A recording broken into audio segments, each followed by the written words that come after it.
Thank you very much. Thank you very much, please. Great honor. I'm thrilled to welcome the Prime Minister of India, my friend, Narendra Modi, back to the White House. We spent a lot of time here and a lot of time in India, and he's a very special man.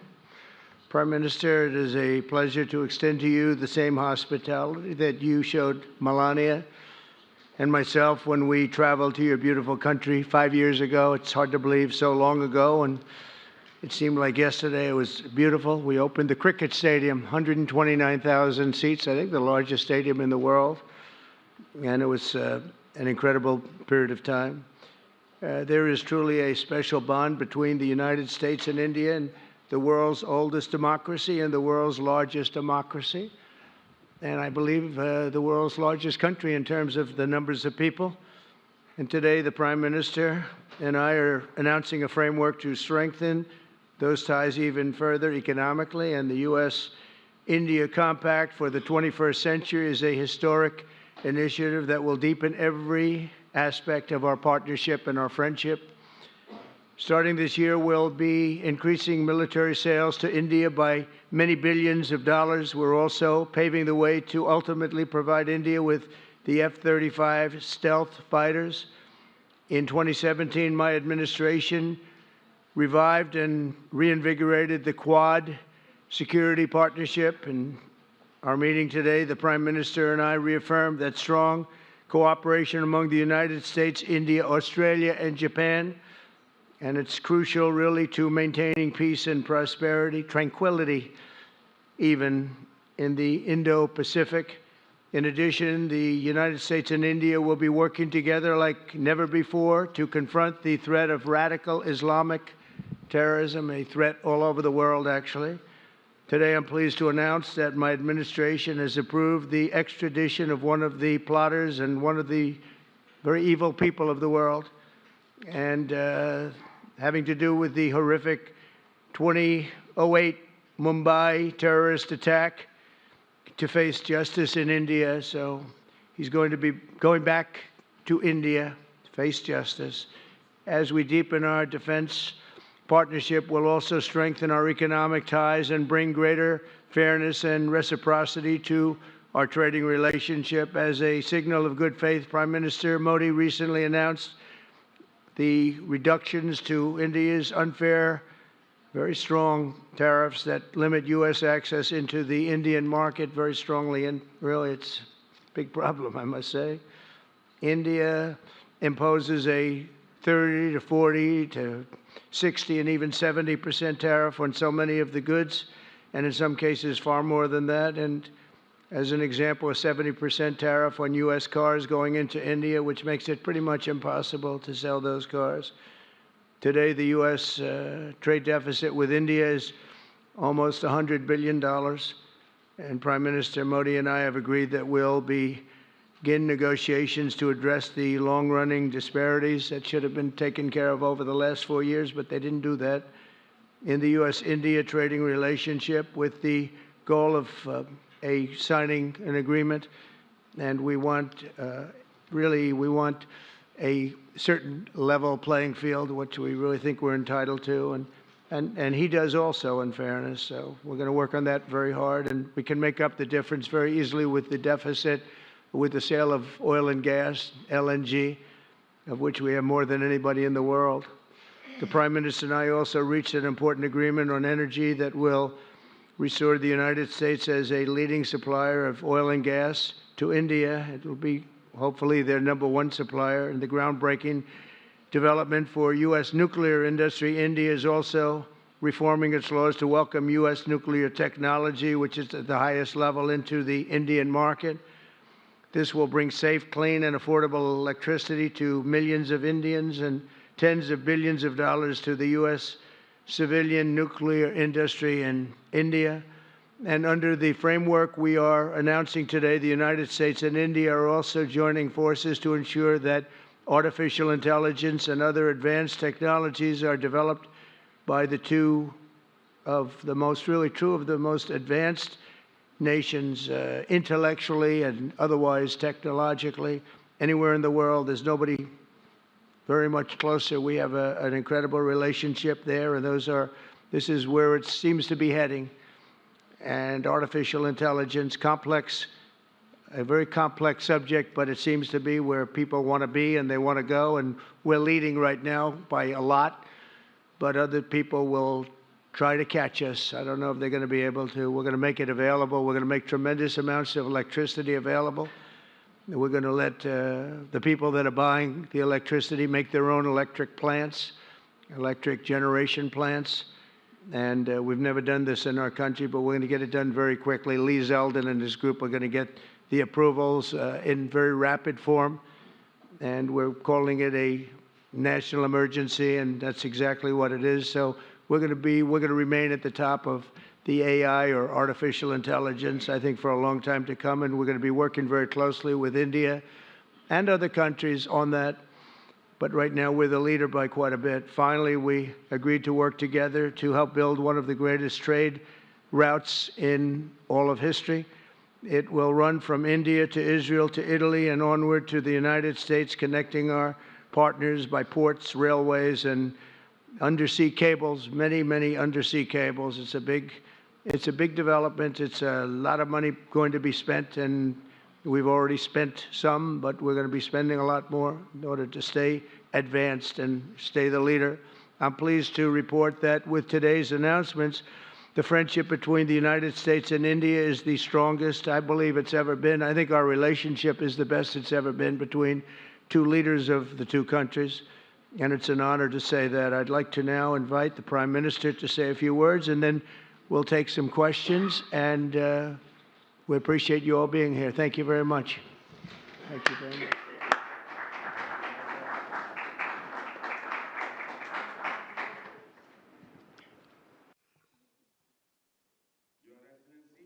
Your Excellency, President Trump, delegates of both countries, friends from the media, Namaskar.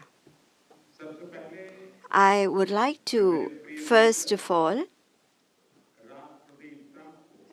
express my heartfelt gratitude to my dear friend, President Trump, for the grand welcome and hospitality accorded to me.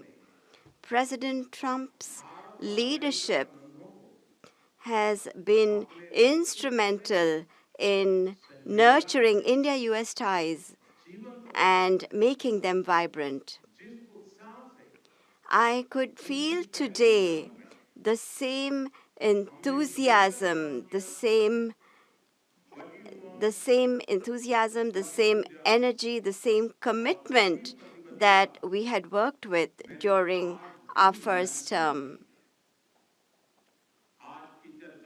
Our discussions today highlighted our pride in our accomplishments during his first term, the deep mutual trust that we share, and also the resolve to attain new goals.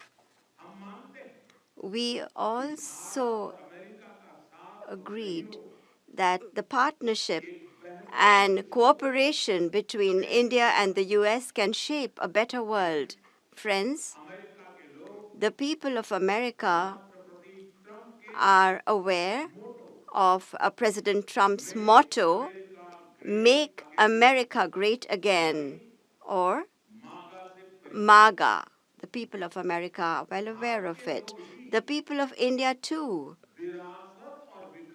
are focusing on both heritage and development as they move forward at a fast pace and with a firm resolve to ensure a developed India by 2047. If I were to say this, borrowing an expression from America, our vision for a developed India is to make India great again, or MEGA. When America and India work together, that is, when it's MAGA plus MEGA, it becomes mega, a mega partnership for prosperity. And it is this mega spirit that gives new scale and scope to our objectives. Friends, today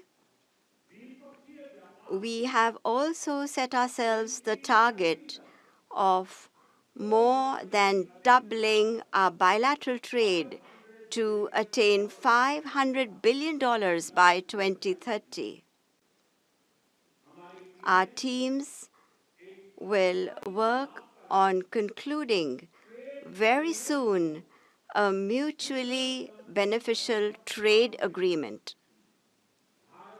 in order to ensure India's energy security.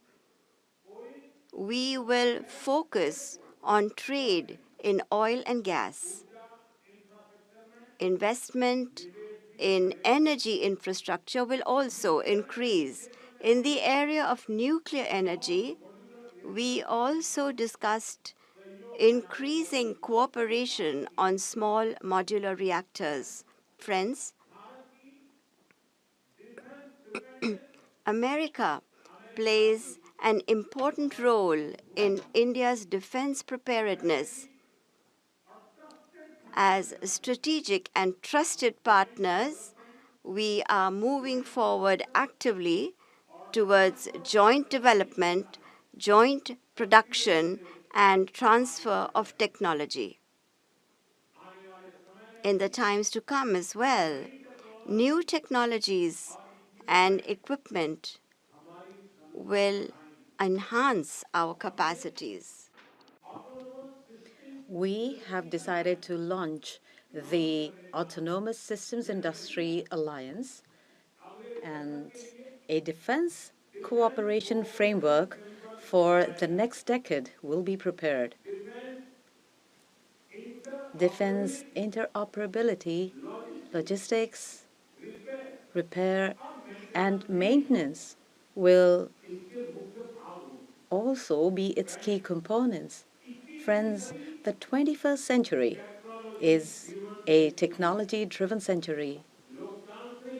Close cooperation in the area of technology between countries that believe in democratic values can give new direction, strength, and opportunities to the entire humanity.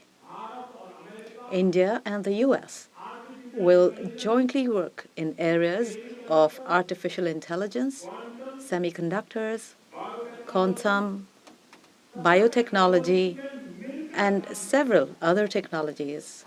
Today, we also agreed on trust, which stands for transforming relationships utilizing strategic technology. Under this, our focus will be on establishing strong supply chains for critical minerals, advanced materials, and pharmaceuticals. We have also decided to launch a recovery and processing initiative for strategic minerals like lithium and rare earths. We have had close cooperation with the US in the area of space. The Nisar satellite, developed with mutual cooperation between ISRO and NASA, will soon be flying into space on an Indian launch vehicle. Friends, partnership between India and the US strengthens democracy and strengthens democratic values and systems. We will work together to enhance peace, stability, and prosperity in the Indo-Pacific. The Quad will play a special role in this. during the Quad Summit scheduled to be held in India this year, we will expand cooperation in new areas with our partner countries. Under the IMEC and I2U2, we will work together for the development of economic corridors and in the area of connectivity. India and US will stand strongly together in the fight against terrorism. We agree that in order to eliminate cross-border terrorism, we need concrete actions. And I'm very grateful to President Trump that he, in 2008, somebody who carried out genocide in India, that criminal is now going to be handed over to India, and I'm grateful to President Trump for this. And appropriate action will be taken in the courts in India. Friends, the Indian community living in the US is an important link in our relations. In order to further deepen our people-to-people ties, India will soon open new consulates in Los Angeles and Boston. These will be new consulates. We have invited American universities and educational institutes to open their offshore campuses in India. President Trump, I am grateful to you for your friendship and strong commitment towards India. The people of India still fondly remember your visit in 2020 and hope that President Trump will come and visit them again. On behalf of 1.4 billion Indians, I invite you to visit India. Thank you. Thank you very much. Thank you. Thank you very much. Great job. Beautiful. Okay, thank you very much. That was excellent. We'll do a few questions, please.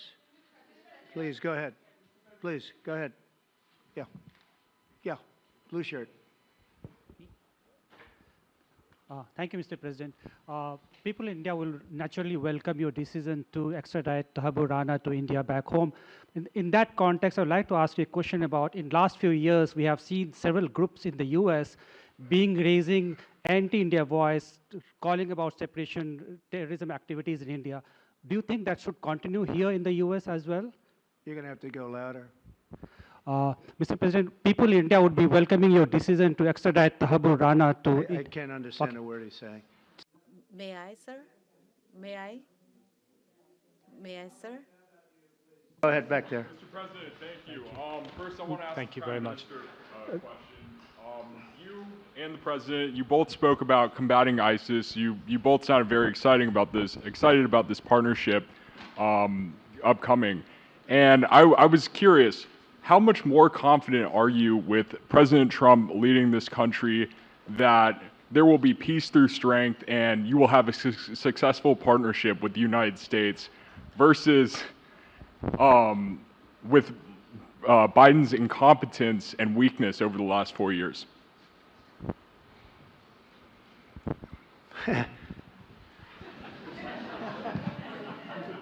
That's your question, but I'll answer it. I agree with you. Yeah, gross incompetence. We're going to have a fantastic relationship, and it has been, look, the whole world's been set back over the last 4 years by the weakness of the United States, the weak leadership of the United States, but I think we've taken care of it in just 3 weeks. It seems to me that even some of the media that we wouldn't prefer has been writing that this is a much different country right now, that the world has a light over it, not only our country, but the whole world. The Prime Minister told me that before, too, even over India. The world has a light. They need the United States to be strong and powerful, but good. And I think that's happened, and I think it's happened in a very short period of time. But I will tell you, we're going to have a fantastic relationship. And it'll make both countries much stronger.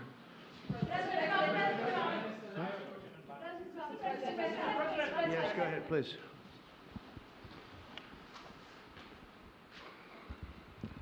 Okay, Geeta Mohan from India Today, sir. I'll just take my colleague Lalit Jha's question forward because you couldn't understand. Okay, fine. The question is about the fact that you've decided to extradite Tahawwur Rana. Thank you so much. India has been waiting to have him back in India to bring him to justice. But there are many other elements in the United States of America, particularly Khalistani separatists who've been working against Indian interests. How is the United States of America going to cooperate on that front with India? There have been allegations that have been leveled against Indian agencies by the Biden administration. Are you going to relook that with Tulsi Gabbard as DNI now? Well, I don't think India had a very good relationship with the Biden administration. They wouldn't sell them oil and gas, which is rather hard to believe because, it's a good thing to do.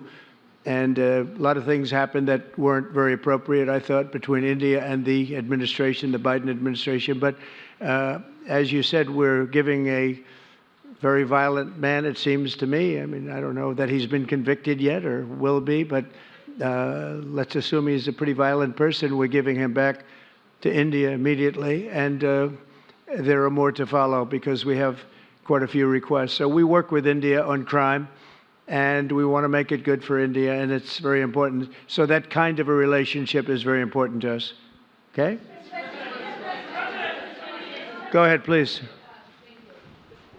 Go ahead. Thank you. Mr. President, you've repeatedly called India a big abuser of trade and said it is really difficult to do business in India because of tariffs.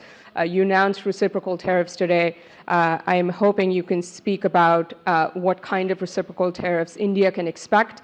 Are you willing to make any concessions? And how can India head off these tariffs? I also have one for the Prime Minister. Well, India's been, to us, just about the highest tariffed nation anywhere in the world. They've been very strong on tariffs, and I don't blame them necessarily, but it's a different way of doing business. It's very hard to sell into India because they have trade barriers, very strong tariffs. We are right now a reciprocal nation. We are going to, if it's India or if it's somebody else with low tariffs, we're going to have the same. We're going to have whatever India charges, we're charging them. Whatever another country charges, we're charging them. So it's called reciprocal, which I think is a very fair way. We didn't have that. I was going to do that in my other term, and we had the greatest economy ever in the world. There's never been an economy like we had, and then we got hit with COVID. We had to focus on that, and I wasn't really in the mood to be putting it on Italy and Spain and France and India, frankly, and a lot of other countries because the world was very troubled until we got rid of that nightmare.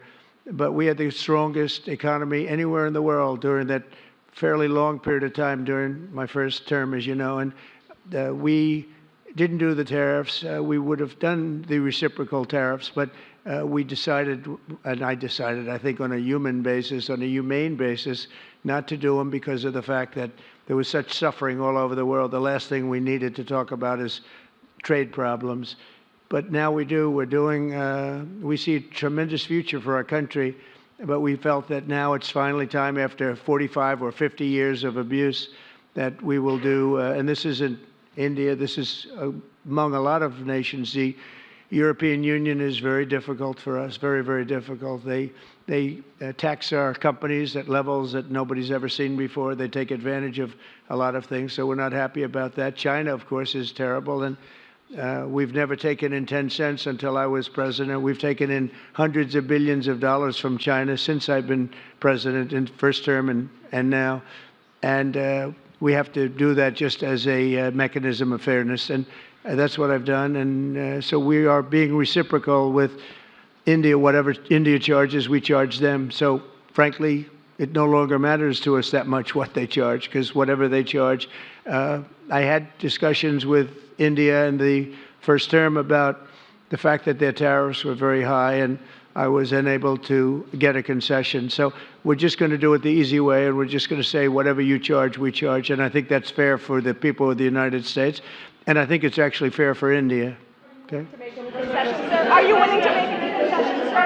Any concessions? Go ahead, please. Ask to the A Prime question Minister, for the please. Prime Minister, please. Ask to the Prime Minister, please. Yes. Sorry.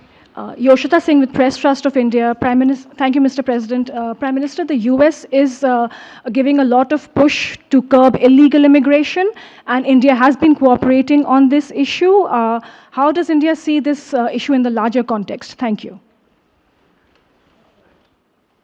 I don't think this is a question that is about India only, but even globally you can talk about this issue. And we are of the opinion that anybody who enters another country illegally, they have absolutely no right to be in that country. And as far as India and the US is concerned, we have always been of the same opinion, and that is that any verified Indian who is in the US illegally, we are fully prepared to take them back to India. However, it doesn't stop there. These are children of very ordinary families, and they are lured by big dreams and big promises. A lot of them are brought in without them knowing about why they're going to a country. And in fact, they are connected with a human trafficking system, and we have to make sure that we fight against this system. As far as the US and India is concerned, I think what we should do is make efforts to make sure that we uproot these from within the system so that we can reduce or remove human trafficking. And basically, the young, vulnerable, poor people of India are fooled into coming over as illegal immigrants. And our bigger fight actually is against this ecosystem or this system that encourages such gangs to thrive. And I can tell you that India will completely support your endeavor in achieving this. Thank you, Mr. President. The question for the Prime Minister Modi first, if I may. I wanted to ask you, did you discuss any possible business deals with Elon Musk during your meetings today, Mr. Prime Minister? And Mr. President, I wanted to ask you, today you spoke about hoping to have three-way talks with President Xi and President Putin. What would you say to European leaders and other allies who may be concerned that you're apparently more keen to speak to America's adversaries than to its allies? Thank you. Well, maybe I'll just go in first on this one. We had some talks, and we told the European Union, we told the NATO people, largely they overlap, you have to pay more money because it's unfair what we're doing. We're doing a tremendous amount more. We're probably $200 billion more going into Ukraine, using for Ukraine to fight. And Europe has not really carried its weight in terms of the money. It's not equitable. And we want to see a counterbalance. We want to have them put up more money. They have to do that. At the same time, we had a very good conversation with President Putin yesterday, and we also had a very good conversation. I did in both cases with President Zelensky, and I think we're going to be able to do something. I think we're going to be able to make a deal, and I hope so, because it's a horrible war. It's a very terrible, bloody war with 1.5 million soldiers at least already dead on the battlefield, lying all over the fields like nobody's ever seen anything like it certainly since the Second World War. And so I think we're going to be able to do something. We're working with President Zelensky and with President Putin, and my impression is that I know that President Zelensky wants to make a deal, and I also feel that I know that President Putin wants to make a deal. I wanted to know that before I began any detailed discussions, but the meeting and the conversation, also the meeting with Steve Witkoff in Moscow, was a very successful one, and my phone call with him was a very successful one. Please.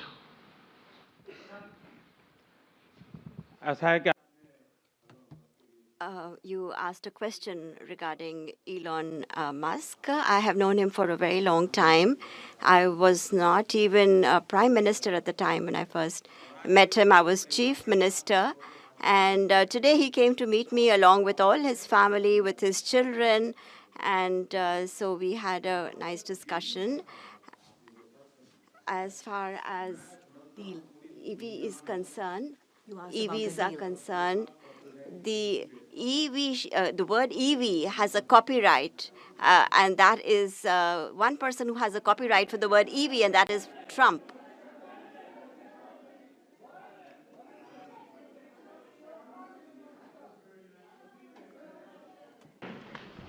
Thank you, Mr. President. Can I ask whether you discussed at all today the case of Gautam Adani, who's one of the wealthiest men in Asia and perceived as an ally of Prime Minister Modi? Prime Minister Modi, have you asked the President to take action on that case? Thank you. Firstly, India is a democratic country, and our culture and our thought philosophy is Vasudhaiva Kutumbakam, which basically means that the entire world is a family. Every Indian is my own family member. And when it comes to such personal matters, leaders of two countries will not get together on that topic and discuss anything on an individual matter. Go ahead, please. Yeah, please. Sir, go ahead, please. Yes. Thank you, Mr. President. Thank you, Mr. Prime Minister. I have a question for you as well. But, Mr. President, you have suggested, with regards to the Russia-Ukraine war, you've suggested several things that Ukraine should give up. The idea of NATO membership, territory that was seized back in 2014 by Russia. What should Russia give up? Russia has gotten themselves into something that I think they wish they didn't. If I were president, it would not have happened. Absolutely would not have happened. And it didn't happen for 4 years. If you look at what has taken place under President Bush, they lost a lot. Under President Obama, they lost Crimea. Under Biden, it looks like they could lose the whole thing. Under Trump, they lost nothing. Ukraine lost nothing. They didn't give up anything. And you take a look at the other three presidents surrounding me, they gave up a lot. I think that when you look at Ukraine and when you look at the mess that they're in, it's got to be ended and it's got to be stopped. Now, Russia's taken over a pretty big chunk of territory, and they also have said from day one, long before President Putin, they've said they cannot have Ukraine be in NATO. They said that very strongly. I actually think that that was the thing that caused the start of the war, and Biden said it, and Zelensky said it, and I think that was one of the reasons, one of the starts of the war. But from long before Putin, they said you cannot have Ukraine going in any way into NATO.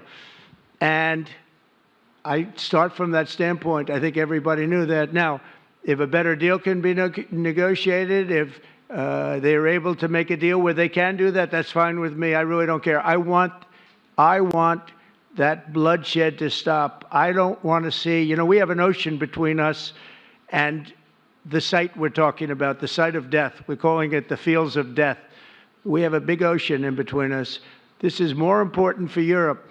We shouldn't be in. They have to equalize, and they're going to have to do it fast, but they have to equalize. But as far as the negotiation, it's too early to say what's going to happen. Maybe Russia will give up a lot. Maybe they won't. And it's all dependent on what is going to happen. The negotiation really hasn't started. But I will say, as far as NATO is concerned, from many years before President Putin, I will tell you that I've heard that Russia would never accept that. And I think Ukraine knew that, because Ukraine wasn't in and never requested to be in until more recently. So that's the way it is. And I think that's the way it's going to have to be. Go ahead, please. All right, go ahead, please, with the tie. With the tie, yeah. Mr. President. Yes, go ahead, please. This is Saurabh Shukla from News Mobile. Mr. President, you spoke about Prime Minister Modi as a tough negotiator. Who was a tougher negotiator today, and who has a better negotiating tactic when it comes to tariffs. Oh, he's a and much trade. tougher negotiator than me, and he's a much better negotiator than me. There's not even a contest. Okay?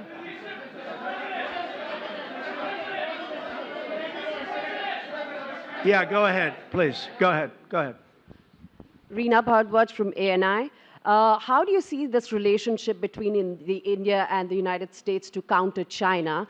And what is your vision when it comes to India, brokering peace in the Ukraine and Russia conflict? Well, I think we're going to have a very good relationship with China. I got along with President Xi very well until COVID. That was a bridge too far. But until then, I got along with President Xi very, very well. We were very close as leaders go. I don't want to be naive, but as leaders go, I think we were very close. And I think that China is a very important player in the world. I think they can help us get this war over with Ukraine and Russia. And I look at India, I do see the skirmishes on the border, which are quite vicious, and I guess they continue to go on. If I could be of help, I'd love to help, because that should be stopped. That's been going on for a long time, and it's quite violent. It's quite violent, but I would hope that China and India and Russia and U.S. and all of us can get along. It's very important. The power of weaponry today is, and not only nuclear, but nuclear in particular, the power of weaponry is very important. I said before that I had very constructive talks in my first term with President Putin about the denuclearization of the two countries, and then we were going to go to China after we worked some kind of a deal. And we, at the confines of a deal, he really wanted to do it, so did I, denuclearize. And it's such a beautiful term when you think about it. In other words, to bring it down, because the power of those weapons is too great. And I did speak to President Xi about that, and I was getting also a very good response. He's building a very strong nuclear power. He's not very close to Russia or the United States right now, but he will be soon. I mean, he'll catch up over the period of 4 or 5 years, they say. But it would be a great thing if we could, on a military basis. We're going to spend this year let's say $915 billion on military. Russia, without the war, was spending close to 100, but with the war, I can't tell you what they're spending, but they're spending a lot. And China is spending $400 and $450 billion.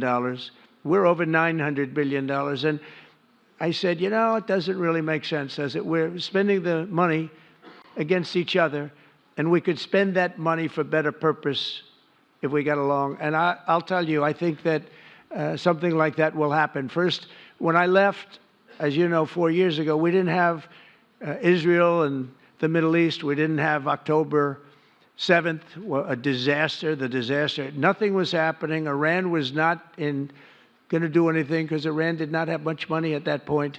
They were broke. They were totally broke. They didn't have money for Hamas or for Hezbollah. And you didn't have Russia with Ukraine, and that would never have happened.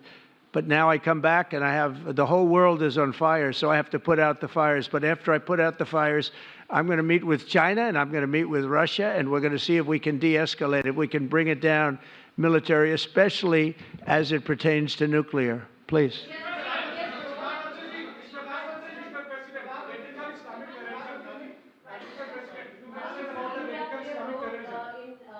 Mike, please.